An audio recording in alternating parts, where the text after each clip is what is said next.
2 Chroniques, chapitre 15. L'Esprit de Dieu fut sur Azaria, fils d'Obed. Et Azaria alla au-devant d'Asa et lui dit, « Écoutez-moi, Asa, et tout Juda et Benjamin. L'Éternel est avec vous quand vous êtes avec lui. Si vous le cherchez, vous le trouverez. Mais si vous l'abandonnez, il vous abandonnera. Pendant longtemps, il n'y a eu pour Israël ni vrai Dieu, ni sacrificateur qui enseigna, ni loi. Mais au sein de leur détresse, ils sont retournés à l'Éternel, le Dieu d'Israël.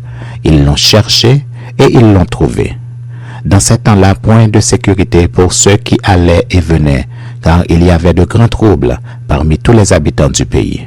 On se heurtait peuple contre peuple, ville contre ville, parce que Dieu les agitait par toutes sortes d'angoisses. Vous donc, fortifiez-vous, et ne laissez pas vos mains s'affaiblir, car il y aura un salaire pour vos œuvres. » Après avoir entendu ces paroles et la prophétie d'Obed, le prophète, Asa se fortifia et fit disparaître les abominations de tout le pays de Juda et de Benjamin, et des villes qu'il avait prises dans la montagne d'Éphraïm. Et il restaura l'autel de l'Éternel qui était devant le portique de l'Éternel. Il rassembla tout Juda et Benjamin et ceux d'Éphraïm, de Manassé et de Siméon qui habitaient parmi eux, car un grand nombre de gens d'Israël se joignirent à lui lorsqu'ils virent que l'Éternel son Dieu était avec lui. Ils s'assemblèrent à Jérusalem le 3e mois de la 15e année du règne d'Asa.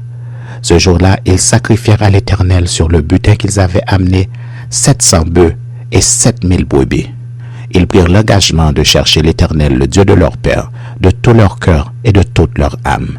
Et quiconque ne chercherait pas l'Éternel, le Dieu d'Israël, devrait être mis à mort, petit ou grand, homme ou femme. Ils jurèrent fidélité à l'Éternel à voix haute, avec des cris de joie et au son des trompettes et des cors.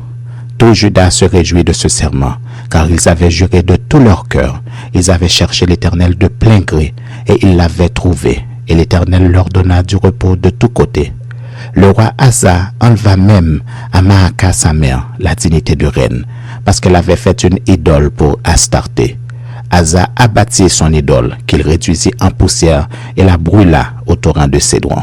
Mais les hauts lieux ne disparurent point d'Israël, quoique le cœur d'Asa fut en entier à l'Éternel pendant toute sa vie. Il mit dans la maison de Dieu les choses consacrées par son père et par lui-même, de l'argent, de l'or et des vases. Il n'y eut point de guerre jusqu'à la 35e année du règne d'Asa.